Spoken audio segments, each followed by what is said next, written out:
Assalamualaikum, ketemu lagi dengan channel Ikan Mati 13. Hari ini Bismillah mau ada acara seminar mengenai temanya perempuan tangguh bersama Bunda Anik. Oke, ikutin terus ya gimana suasananya di sana. Oke, Assalamualaikum, ikutin terus ya. Aviari, kita acaranya di Aviari nih, kita masuk Aviari. Oke, terus ya. Assalamualaikum, ini tempatnya. Ayo no Pak, Masya Allah, solehan, ada ibu garden tuh, lihat tuh, ada Bu Evi, Bu Irma, Ade, Ana, Masya Allah. Ini Bu Ida, ini perempuan tangguh bersama Bunda Anik Al-Fakira, kelas Radia. Oke. Assalamualaikum. Waalaikumsalam warahmatullahi wabarakatuh. Masya Allah, gelis-gelis ya kayak. Assalamualaikum. Tuh, ya tuh. Mau ini apa?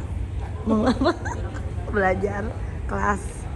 Kita tunggu-tunggu ya, ini adalah salah satu acara dari Radia Kelas yang kali ini bertema perempuan tangguh ya. Sebentar lagi kita akan memulai kelas ini, jadi mungkin bisa dipersiapkan segala sesuatunya. Mungkin kalau ada mau catatan ataupun gawainya, handphonenya mungkin bisa di dalam posisi silent. Sebelumnya mau mengucapkan banyak terima kasih buat teman-teman yang hari ini sudah menyempatkan hadir. Masya Allah, ini kegiatan perdana setelah pandemi. Sebelumnya terakhir kita di musyawarah buat kegiatan kesehatan wanita. Insya Allah nanti dalam waktu dekat kita akan bikin lagi untuk kesehatan wanita. Mungkin kalau misalnya bersedia ikutan, boleh ikutan.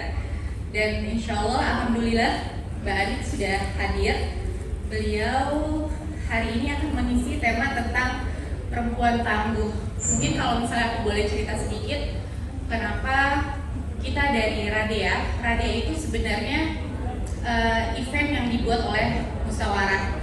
Mungkin kalau teman-teman kemarin juga tahu ada Radia Fest, itu bagian dari musyawarah, dan ini namanya Radia Kelas karena memang ini juga bagian dari musyawarah, dan rencananya akan berlanjut ke kelas-kelas atau seminar-seminar berikutnya. Dan kenapa perempuan tangguh? Karena aku yakin banget semua teman-teman di sini adalah wanita-wanita hebat. Kenceng ya. Dan aku yakin pasti setiap wanita itu, setiap kita pasti akan punya masalah apapun itu. Masalah sama suaminya, masalah dengan anak-anaknya. Itu pasti ada gitu kan, gak dipungkiri, itu pasti kita alami semuanya. Dan Mbak Anik hadir di sini, insya Allah supaya kita benar-benar bisa menjadi perempuan yang hebat, yang akhirnya nanti kita bisa menjalani semua kehidupan ini dengan legowo. Legowo tuh bahasa Jawa, bahasa Indonesia apa ya? Lebih lapang dada, ya. Lebih lapang dada, dan mudah-mudahan kita bisa menjadi wanita yang bermanfaat juga untuk keluarga dan juga untuk seluruhnya. Amin.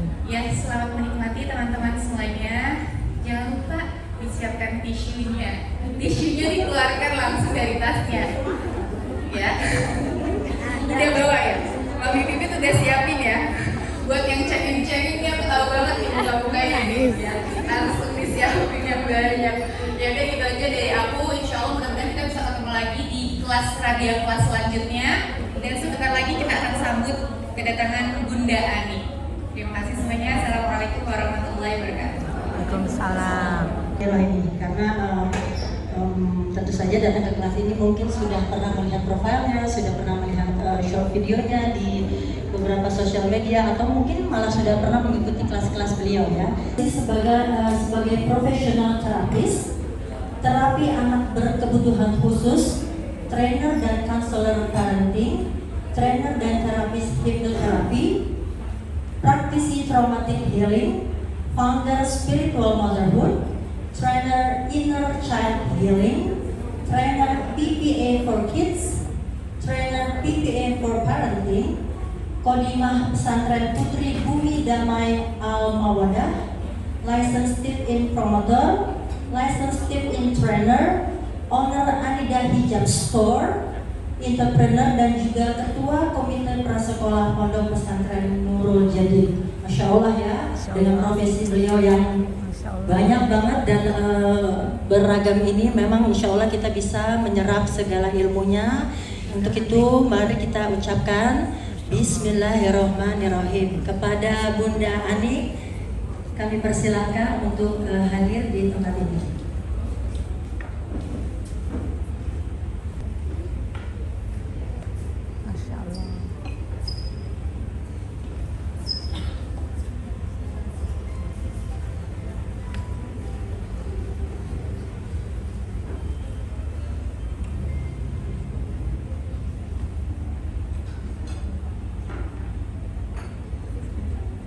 Semoga ini bisa menjadi penguat untuk lebih banyak perempuan lagi yang lebih baik, sehingga generasi kita adalah generasi yang muslim, yang tangguh, yang dilahirkan dari ibu-ibu yang juga sudah beres dengan dirinya. Gitu ya teman-teman ya.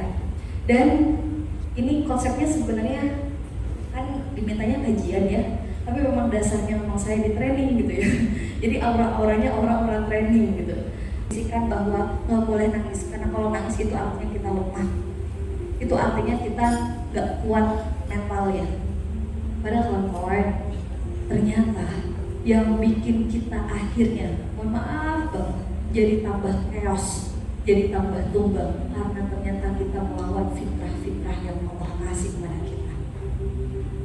Jadi nggak heran akhirnya, gak heran ketika banyak perempuan yang mengejar tangguh dalam versi yang kita seolah-olah menafikan sifat feminisme kita. Akhirnya banyak perempuan juga yang kehilangan hatinya. Efeknya apa ketika kehilangan hati? Dia gak nyaman. Kalau udah gak nyaman, perempuan jadi julid, jadi nyinyir, jadi mohon maaf ya, lisannya jadi nyakitin siapapun, entah pasangan, entah anak, entah orang lain. Itu adalah bukti bahwa ternyata di saat kita keluar dari fitrah kita, itu bukan kita tambah oke, tapi tambah jauh. Begitu hidup kita sama Allah rasanya dikasih banyak masalah, kita bilang sama Allah, ya Allah kok kayak gini nih, kok gini ya Allah, kok gini kehidupan, kok jadi seperti ini ya Allah. Termasuk salah satunya di saat banyak perempuan yang berupaya menguatkan dirinya dengan tidak menangis. Jadi kalau mau nangis tuh sebenarnya itu kan alarm dari tubuh, benar nggak? Apakah kita yang pengen aku harus nangis gitu nggak sih? Itu kan otomatis self healing. Jadi Allah itu baik banget. Allah tuh ngedesain tubuh kita tuh cerdas.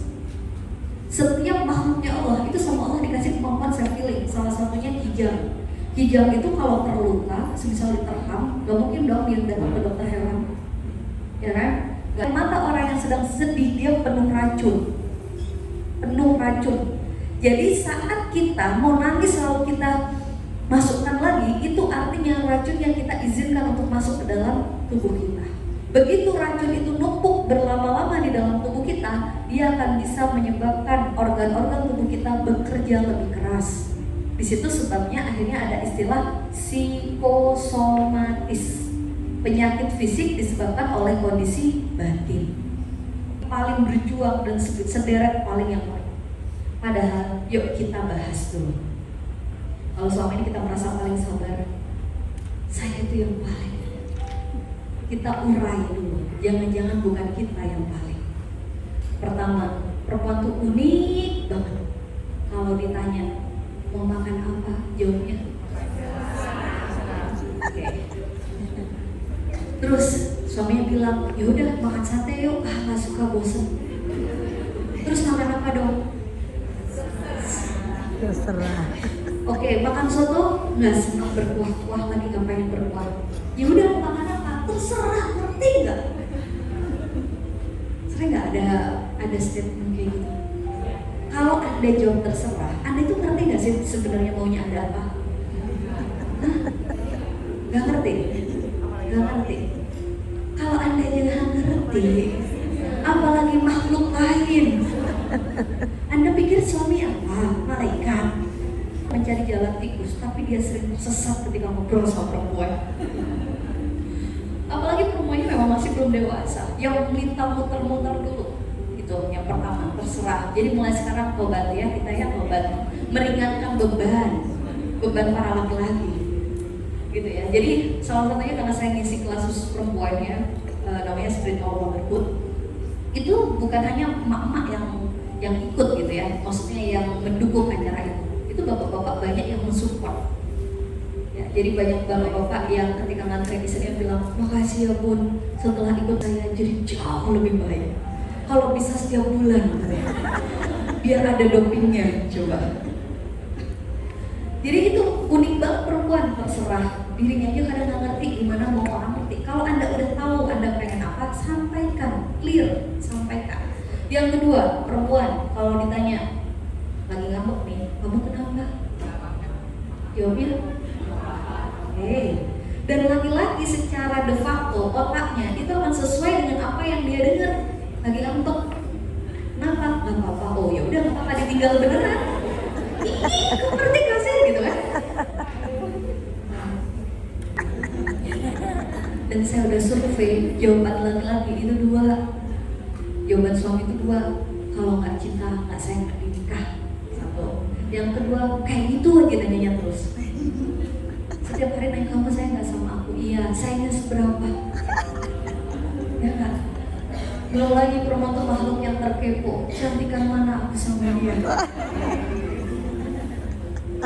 Begitu saya bilang cantikan kamu sayang, yang bener nggak percaya lagi. Nggak yang bener enggak, cantikan kamu yang bener dipaksa terus saya bingung tuh, jujur enggak. Begitu beliau jujur, kira-kira apa yang terjadi? Setuju nggak? Ini kalau para laki-laki yang bilang dihantam sama mama, tapi karena kita sama-sama perempuan, seperti yang kita tahu. Itu emang otaknya, secara struktur otak, kita belajar otak dulu nih. Secara struktur otak laki-laki dan perempuan berbeda. Kalau laki-laki itu otak kiri dan otak kanannya, otak emosi dan otak logisnya, dia bekerja sendiri-sendiri.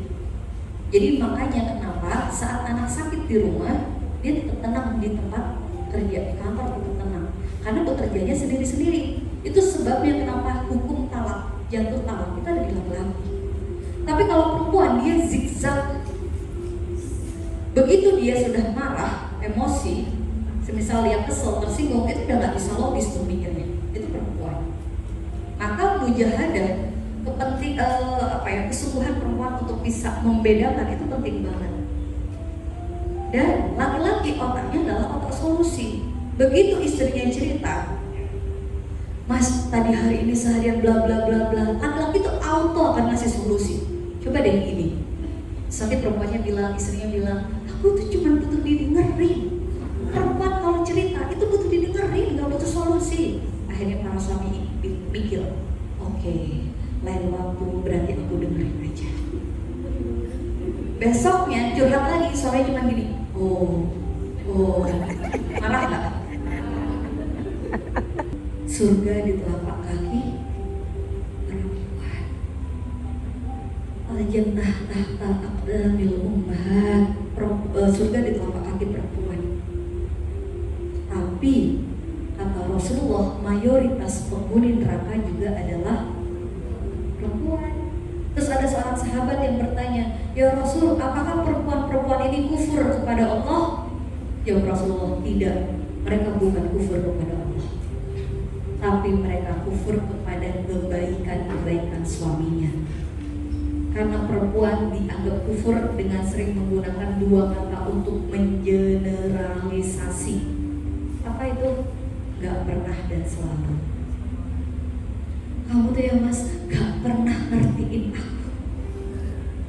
Ya, Bun, aku itu gak pernah ada bahagia-bahagianya dalam pernikahan. Jadi bayangan saya berarti setelah angkat langsung berantem sepanjang hari.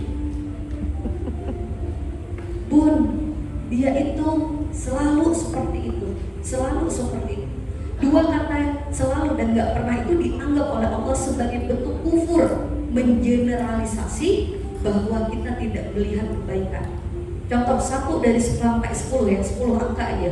Mungkin suami kita nyebelin, iya pasti ada, namanya juga manusia, pasti punya sisi lebih dan kurang. Tapi tidak selalu seperti itu, konteksnya. Kebaikannya juga banyak, nyebelinnya juga ada. Namanya manusia. Kita sedang menikah dengan manusia, bukan menikah dengan malaikat. Yang manusia punya 2 potensi, baik dan enggak, yang memang Allah bikin balancing. Tapi dengan kita dia nggak pernah dengerin aku, dia selalu ngecewain aku, itu artinya kita meniadakan semua kebaikannya dan Allah anggap kita kufur.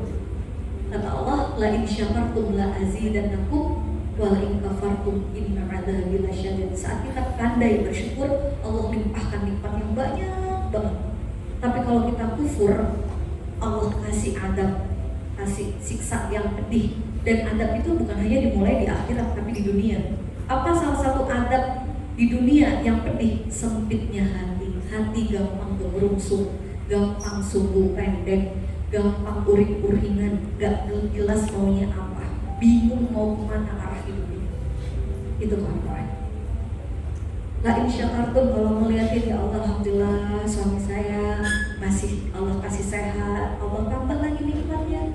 Ya Allah, alhamdulillah suami saya seperti ini, Allah tambah lagi nikmatnya. Masya Allah. Kita mudah jadi melihat hal-hal yang yang penuh syukur gitu. Karena hakikatnya manusia itu kawan-kawan, kita ambil ibrah nih, ambil hikmah dari penciptaan lalat sama lebah. Lalat sama lebah sama-sama makhluk Allah yang sama Allah dikasih kacamata berbeda. Kalau lalat menyukai apa? Sampah. Terus Lebah madu. kalau lebah Madu. bunga ya, Bunga. dia lebih bersama di mana? Di bunga, di Bunga. madu gitu ya. Begitu di sini ada bunga, ada sampah. Kalau lalat larinya kemana? Sampah. Kalau lebah larinya madu. Begitupun dunia ini selalu ada plus dan ada minus. Pasangan kita juga ada lebih, ada kurang. Anak kita ada lebih, ada kurang. Orang tua kita ada lebih, ada kurang. Kehidupan ini juga ada lebih dan kurang. Pertanyaannya, mata kita pakai kacamata lebah atau lalat? Yang lihat kurangnya terus, atau justru pakai kacamata lebah yang berfokus dan mensyukuri segala kelebihan dan kebaikan.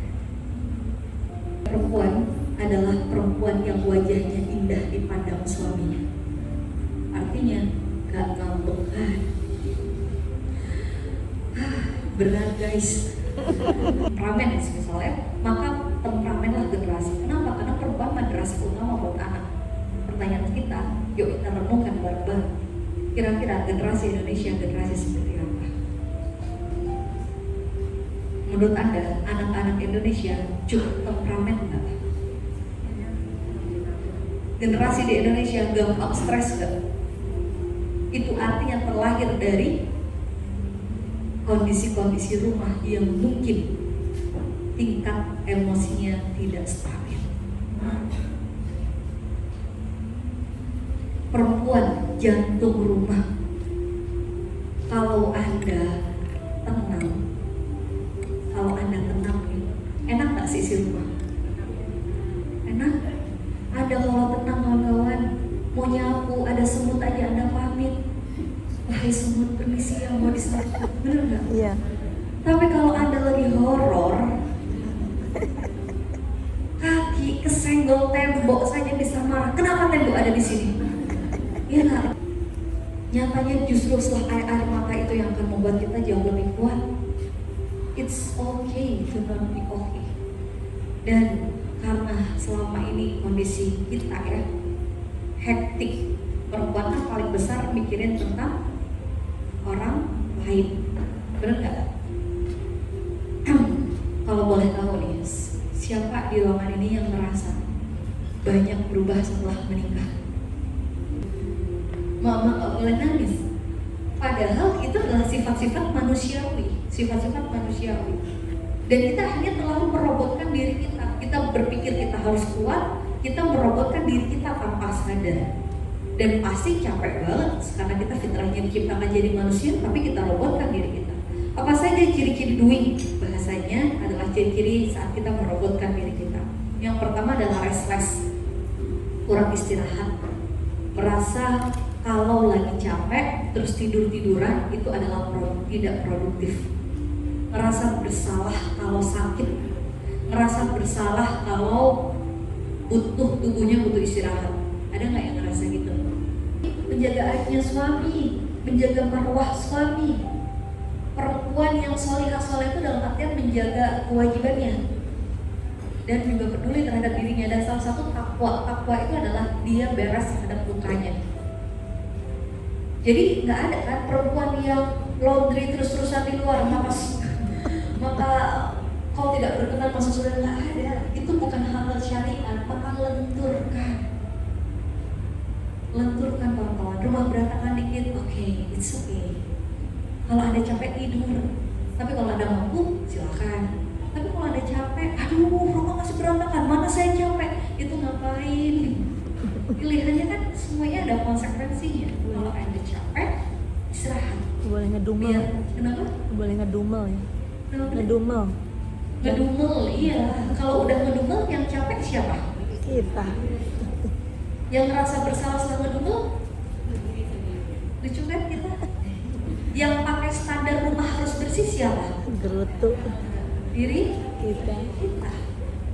Benar nggak? Adakah SOP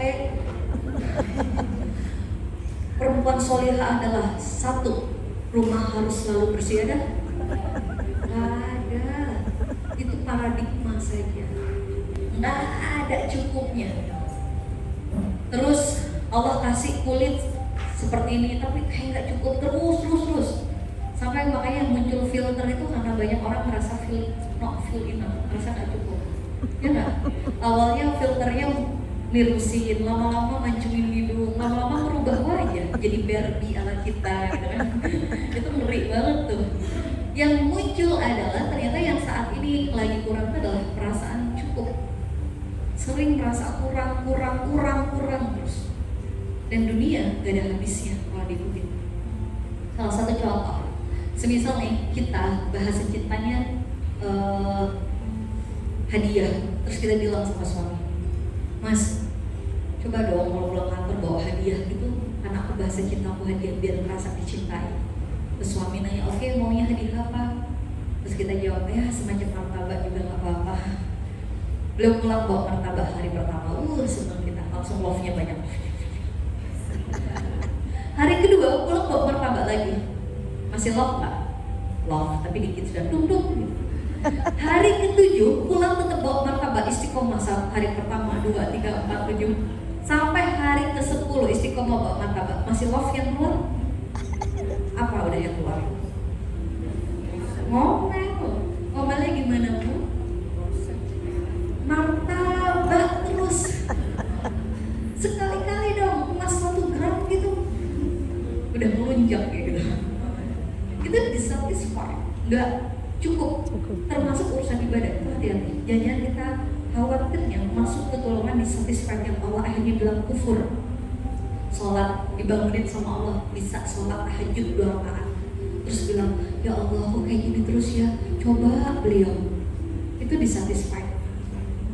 Ya Allah, apalah saya yang bisa cuma sholat tahajud 2 rakaat, sholat duha cuma 2 rakaat. Satu hal yang harus kita sadar kawan, kita bisa sholat saja itu atas hidayah Allah. Kita bisa sedekah atas hidayah Allah. Kita bisa melakukan kebaikan atas hidayah Allah. Jadi gimana? Biar tidak dikatakan kufur, kita ini dulu, alhamdulillah ya Allah, terima kasih. Hari ini udah diizinkan bisa sholat tahajud 2 rakaat. Mohon ya Allah, bantu hamba untuk istiqomah dan lebih baik lagi. Jadi disyukuri dulu tuh.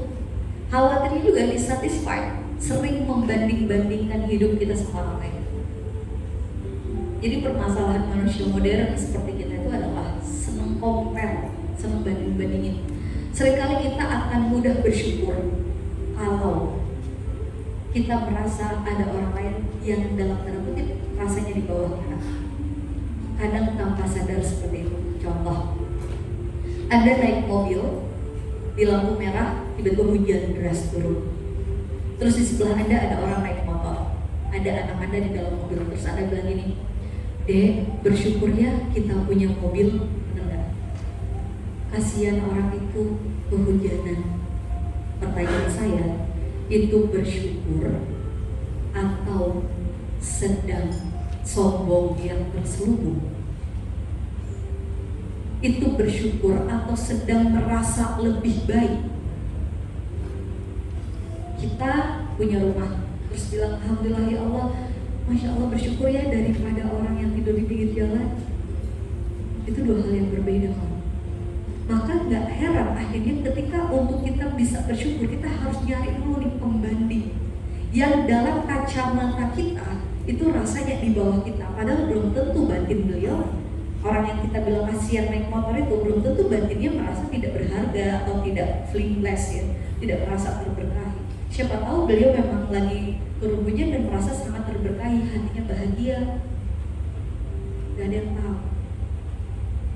Termasuk kayak kita nih perempuan nih, kadang sering nih kalau baca di sosmed tuh, kalau ada orang yang flexing gitu ya, semisal pamer uang dan lain sebagainya, atau ada orang yang couple goals, kalau dibilang ya mesra banget di sosmed gitu. Orang baiknya bilang, masya Allah sisain satu ya Allah, laki-laki model kayak gini. Akhirnya dissatisfied, apalah suamiku yang tidak pernah seperti itu. Begitu melihat kasus yang lain yang laki-lakinya kejam gitu, Allah terima kasih punya suami kayak gini. Karena nggak ada baca kayak gitu. Fase. Oke, dan kita akan berlatih melipat gandakan syukur dengan mindful. Melipat gandakan syukur dengan mindful. Ada yang tahu apa artinya mindful sama? Mindful itu apa? 3 poin. Sadar penuh hadir utuh di sini kini. Sadar penuh hadir utuh di sini kini. Kenapa harus di sini kini? Karena dimensi waktu itu terbagi menjadi 3. Apa saja? Dimensi apa? Masa lalu, masa sekarang atau saat ini, dan masa depan. Apa yang dinamakan masa lalu? Sesuatu yang Sudah lewat, sudah terjadi. Apa yang dimaksud masa sekarang? Sedang terjadi. Apa yang dimaksud masa depan? Yang akan terjadi. Tadi pagi Anda sarapan, masuk masa sekarang atau masa lalu? sekarang Bentar lagi makan siang, masuk masa depan atau sekarang? Masa depan. 5 menit yang lalu masuk masa sekarang atau masa lalu? 10 menit yang akan datang masuk masa depan atau sekarang? Masa lalu bisa dirubah nggak? Masa depan bisa dipastikan nggak? tidak. Pertanyaan saya, selama ini kita hidup di mana? Di masa depan dan masa yang kita selama ini banyak hidup. Selama ini kita hidupnya sekarang di sini, tapi mikirnya itu banyak kemana?